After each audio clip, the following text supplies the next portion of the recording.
ICC का ऊपर सारी चीज जाती है और आईसीसी को बहुत स्ट्रांगली है ना अब आना पड़ेगा और इसका हिसाब किताब करना पड़ेगा, वरना ये चीजें आगे जाती जाएंगी और ये चीज क्रिकेट के लिए अच्छी नहीं है।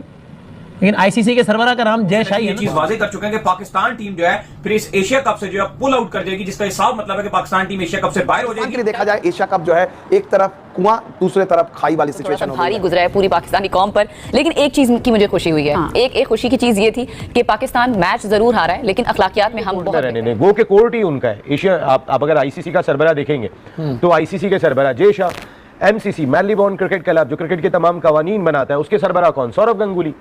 तो हर जानिब तो इन्हीं के लोग बैठे हुए, हम अपील कर किससे रहे? हम ऐसा लग रहा है कि दीवार पे है कि आईसीसी कल पाकिस्तान के इस मुतालबे को मुस्तरद करने जा रहा है। जाहिर वो अपने मैच रेफरी की हिमायत करेंगे जो उनके पैनल पर है, इंटरनेशनल मैच रेफरी बड़ा तजर्बेकार है। वो ये कहेंगे, जो मेरी अपनी एक सोच है, मेरा अपना जो अंदाज़ा है कि मैच रेफरी ने एक बड़े तनाज़े को टाल दिया, वरना वहाँ पे शायद कोई और खिंचाव हो जाता है या कोई और बॉयकॉट हो जाता है। कौन हेड है? जय शाह कौन है? अमित शाह का बेटा। सो जय शाह जो है अगेन आईसीसी उनके पास है। अब इसमें एक तो हाथ ना मिलाना या मिलाना वो मैंडेटरी नहीं है, वो किसी बाय लॉ या लॉ का हिस्सा नहीं है, वो आईसीसी के किसी लॉ में नहीं आता। तो ये कोई वायलेशन नहीं है आता है इंडिया का। और वो ऐसे लग रहा था कि बीजेपी के जलसे से खिताब कर रहा है और वो क्रिकेट को उसने पॉलिटिसाइज कर दिया। सही आप बता रहे हो, लग रहा है कि क्या ये पाकिस्तान ना खेलने पर भी मजबूर हो सकता है, इस पर भी गौर कर सकता है। हतमन नहीं लिखा कि आप ब्लैक और व्हाइट नहीं, ग्रे है, ये नहीं लिखा कि इसको हटाएं वरना हम नहीं खेलेंगे। लोग हैं ये पाकिस्तानी जो आज रोना धोना मचा रहे हैं कि इंडिया ने हाथ नहीं मिलाया, स्पोर्ट्समैन स्पिरिट नहीं दिखाई, तो हम पहुंच गए कहां, आईसीसी जाएंगे। पहले तो तुम्हारा प्यो जय शाह बैठा हुआ आईसीसी में, मुंह पे तुम्हारे लात मार के तुम्हें निकालेगा। सेकेंडली, तुम लोग कितने गंदे और गलीज और घिनौने लोग हो कि तुम स्पोर्ट्समैन स्पिरिट की बात करते हो। कहां गई थी स्पोर्ट्समैन स्पिरिट जब तुम्हारा फहीम जब लगा रहा था ऑपरेशन सिंदूर की स्टोरी? पाकिस्तान के बारे में ये कहा जा रहा है कि वो इतने बैकफुट में हैं कि यूएई के खिलाफ आखिरी मैच खेलने से भी हिचक रहे हैं। उन्हें इस बात का डर सता रहा है कि यूएई के खिलाफ जो मुकाबला है वो करो या मरो वाला हो गया, यानी अगर वो यूएई के साथ हार जाते हैं तो पहले ही दौर से पाकिस्तान क्रिकेट बोर्ड जवाब देगा ना इंडिया को, तो फिर इंडिया को पता चलेगा और उन्हें क्या किया है। क्योंकि इंडिया के जो टीम के कोच हैं गौतम गंभीर साहब, वो भारतीय जनता पार्टी के साथ एसोसिएट रहे हैं। आपकी साइड लेते हैं बैठ के, हम यहाँ पे बैठ के आप लोगों के बारे में ये सोचते हैं कि यार आप लोग क्रिकेटर्स हैं, ठीक है, हम नहीं चाहते कि यार आपके साथ ऐसा हो, आपके मुल्क में हो, आपका घर जलाया जाए, आपको बल्लों से मारा जाए, ठीक है, आपको अगर आप पाकिस्तान से हार जाते, हम यहाँ तक कह रहे थे कि यार अगर आप पाकिस्तान से हार जाएंगे तो वंदे मातरम। दोस्तों भारत से बुरी तरीके से हारने के बाद पीसीबी ने ये मांग की थी कि जो मैच रेफरी है उसको निकाल दिया जाए। दोस्तों आईसीसी ने उनकी इस डिमांड को कचरे का डब्बा दिखा दिया। दोस्तों आईसीसी ने बोला ये नहीं हो सकता। तो दोस्तों इसके ऊपर पाकिस्तानी मीडिया ने रिएक्शन दिया है। आइए देखते इस वीडियो में। वीडियो को अंत तक देखिए, चैनल पर नए हैं तो सब्सक्राइब करके बेल आइकन जरूर दबाइए। मैं मिलता हूँ आपको वीडियो के अंत में। का ऊपर सारी चीज जाती है और आईसीसी को बहुत स्ट्रांगली है ना अब आना पड़ेगा और इसका हिसाब किताब करना पड़ेगा, वरना ये चीजें आगे जाती जाएंगी और ये चीज क्रिकेट के लिए अच्छी नहीं है। लेकिन आईसीसी के सरबराह का नाम जय शाही है ना, तो कोई उम्मीद है क्या वहां से? नहीं, लाजिम बात है कि अभी तो कुछ ऐसी बात नहीं हुई है, मगर कभी आती है तो डेफिनेटली स्टैंड लेना पड़ेगा। और क्रिकेट जो है फिर आपके ख्याल में जावेद भाई मैचेस नहीं खेलने चाहिए पाकिस्तान को अगर आईसीसी मुतालबा नहीं माने तो, या खेलने चाहिए, एहतजाज रिकॉर्ड करवा के खेल लेना चाहिए? नहीं, रिकॉर्ड तो जरूर कराना चाहिए और फिर देखना चाहिए कि तो क्या है क्या, क्योंकि अभी वाज़ह तौर पे चीज नहीं आ रही है। अगर वाज़ह समझ आ जाती है, पता हो जाती है, तो आप डेफिनेटली लेट्स सी कि अभी आगे क्या होता है। शाहिद भाई ये खत के मंदरजात में, यानी कि क्योंकि अगेन मैंने जिस तरह कहा कि मैं आज नहीं तैयारी कर सका उस तरीके से मैंने बाकायदा पढ़ा नहीं है, उसमें बहरहाल ये मार्जिन है, यानी होता है ना, जैसे आप बता रहे हो, लग रहा है कि क्या ये पाकिस्तान ना खेलने पर भी मजबूर हो सकता है, इस पर भी गौर कर सकता है। हतमन नहीं लिखा कि आप ब्लैक और व्हाइट नहीं, ग्रे है, ये नहीं लिखा कि इसको हटाएं। कि आईसीसी कल पाकिस्तान के इस मुतालबे को मुस्तरद करने जा रहा है। जाहिर वो अपने मैच रेफरी की हिमायत करेंगे जो उनके पैनल पर है, इंटरनेशनल मैच रेफरी बड़ा तजर्बेकार है। वो ये कहेंगे, जो मेरी अपनी एक सोच है, मेरा अपना जो अंदाज़ा है कि मैच रेफरी ने एक बड़े तनाज़े को टाल दिया, वरना वहाँ पे शायद कोई और खिंचाव हो जाता या कोई और बॉयकॉट हो जाता पाकिस्तान की तरफ से। तो उन्होंने एक तरह से उसको टाला, लेकिन पाइक्रॉट से गलती ये हुई कि अगर उन्हें कन्वे कर दिया गया था कि ये हाथ नहीं मिलाएंगे तो मैच से पहले, टॉस से पहले, कैमरास पर आने से पहले ये सलमान आगा को बता देते, ताकि ये कंट्रोवर्सी या पूरी दुनिया ने जो देखा उनका अमल वो ना होता। पाकिस्तान को मुत्तला नहीं किया गया था पाकिस्तानी कप्तान को कि इन्होंने ये फैसला कर लिया कि हैंडशेक नहीं होगा?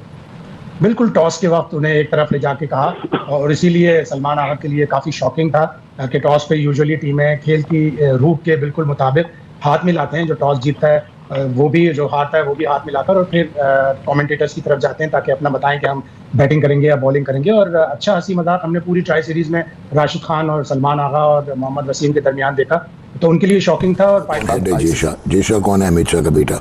सो जेशा जो है अगेन आईसीसी उनके पास है। अब इसमें एक तो हाथ ना मिलाना या मिलाना, वो मैंडेटरी नहीं है, वो किसी बाय लॉ या लॉ का हिस्सा नहीं है, वो आईसीसी के किसी लॉ में नहीं आता। तो ये कोई वायलेशन नहीं है। अगर एंडी पाइक्रॉफ्ट, जो कि उनको नहीं कहना चाहिए क्योंकि वो आईसीसी के प्लेटफॉर्म पे थे, बीसीसीआई के नहीं, तो वो तो कोई बात नहीं बनती। हाथ ना मिलाया नहीं मिलाया, बताने लगा, that's not an offence, but that actually hurt the sentiment of the game, essence of the game, integrity of the game और सोशलिटी ऑफ क्रिकेट। ठीक हो गया, तो ये तो हो गया। लेकिन अब आखिर में तकरीर भी नहीं करने दी। अच्छा, अब जो पाकिस्तान ने तकरीर करने की उन्होंने नहीं करने दी, ये खुद नहीं गए। ठीक है। अब पाकिस्तान का जो स्टैंड है इस वक्त पाकिस्तान क्रिकेट बोर्ड ने, आई होप कि उन्होंने प्रॉपर आईसीसी के कोड ऑफ कॉन्डक्ट के क्लॉजेस को देखते हुए, एक क्लॉज है 2.1, वो ये कहता है कि failure to maintain positive atmosphere in the match, ये रेलेवेंट है। ठीक है। दूसरा वो कहता है कि टू डिसरिस्पेक्ट द ऑपोजिशन, ये भी रेलेवेंट है।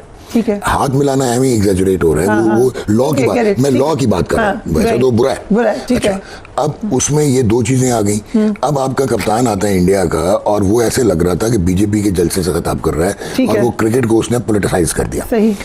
अब इसमें 2.4 एक क्लॉज है आईसीसी के कोड ऑफ कॉन्डक्ट का, जो ये कहता है कि जिसमें अगर आपको याद हो, Usman Khawaja Australia versus Pakistan test match में उन्होंने वो ब्लैक आर्म बैंड या जूते पे कुछ लिखा हुआ था कि ऑल लाइव्स मैटर, तो उनको 25% पेनल्टी हुई थी। टीम इंडिया के खिलाफ जो रविवार को मुकाबला हारा है, उसके बाद से पाकिस्तान क्रिकेट में भूचाल आ गया। आपको लगातार हम बोल रहे हैं कि किस तरह से स्काई शेख ने पूरी तरह से पाकिस्तानी क्रिकेट के सिस्टम को हिला दिया है, और अब पाकिस्तान के बारे में यह कहा जा रहा है कि वो इतने बैकफुट में हैं कि यूएई के खिलाफ आखिरी मैच खेलने से भी हिचक रहे हैं। उन्हें इस बात का डर सता रहा है कि यूएई के खिलाफ जो मुकाबला है वो करो या मरो वाला हो गया, यानी अगर वो यूएई के साथ हार जाते हैं तो पहले ही दौर से उनकी छुट्टी हो जाएगी। बहुत सारे लोग सोच रहे हैं कि अरे पाकिस्तान की हालत ऐसी है कि यूएई के खिलाफ भी हार सकते हैं। बिल्कुल हार सकते हैं। अगर आपने हाल में ट्रायंगुलर सीरीज देखी थी जिसमें यूएई, अफगानिस्तान और पाकिस्तान खेल रहे थे, तो यूएई ने बेहतरीन खेल दिखाया था, पाकिस्तान को काफ़ी पुश किया था। भूलना नहीं चाहिए, यूएई के कोच हैं लालचंद राजपूत, जो भारतीय हैं, और इससे बेहतरीन मौका नहीं है कि पाकिस्तान अभी एक पंच उनको लगा है, दूसरा पंच भले यूएई की टीम हो,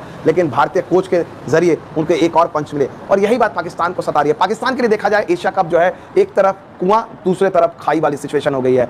अगर वो खेलते हैं यूएई के खिलाफ आखिरी मैच और अगले दौर में पहुंचते हैं, तो अगले दौर में भी सुपर 4 में भी भारत के साथ एक बार पिटाई पूरी तरह से मुमकिन दिख रही है। वहां पर भी जीतते हैं तो फिर फाइनल में भारत के साथ मुकाबला मोस्ट लाइकली, भविष्यवाणी तो कुछ नहीं की जा सकती है। तो ये सारी चीज़ें, अब पाकिस्तान को पता है कि अगर एशिया कप में ऑपरेशन सिंदूर के बाद, और खासतौर पर पहले मैच के बाद जो सूर्य कुमार यादव ने किया, लगातार 3 मैच हारना न सिर्फ पाकिस्तान की पूरी टीम को बदल देगा टी20 क्रिकेट की, पीसीबी की हालत खराब हो जाएगी, और क्या भूचाल आएगा नोबडी नोस, क्योंकि ऑलरेडी एक मैच हारने के बाद ही उनके बड़े क्रिकेट के बड़े अधिकारी के पाकिस्तानियों के जो दिमाग है वो घुटने में है, और उससे इलॉजिकल बातें वो हार के बाद मतलब निकालते ही रहते हैं। दोस्तों, जो मैच रेफरी है एंडी पेक्रॉफ्ट, उनको निकालने के लिए आईसीसी ने मना कर दिया। दोस्तों, पाकिस्तानी ये बोल रहे थे कि भारत ने हमको प्रॉपर तरीके से इज्जत नहीं दी, भारत ने मैच खत्म होने के बाद हमारे खिलाड़ियों के साथ हाथ नहीं मिलाए, और दोस्तों भारत ने हमारे खिलाड़ियों के मुंह पे अपने ड्रेसिंग रूम का दरवाजा बंद कर दिया। तो दोस्तों, इसी बात से पाकिस्तानी बहुत बुरी तरीके से बौखला गए।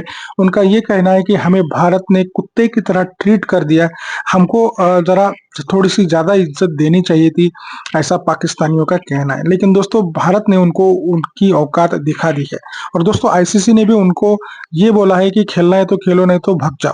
तो दोस्तों, इसके बारे में आपकी क्या राय है, ये कमेंट में जरूर बताइएगा। चैनल पर नए हैं तो सब्सक्राइब करके बेल आइकन जरूर दबाइए। आज की वीडियो में यही रुकते हैं, मिलते हैं और एक नई वीडियो के साथ। तब तक के लिए जय हिंद, वंदे मातरम।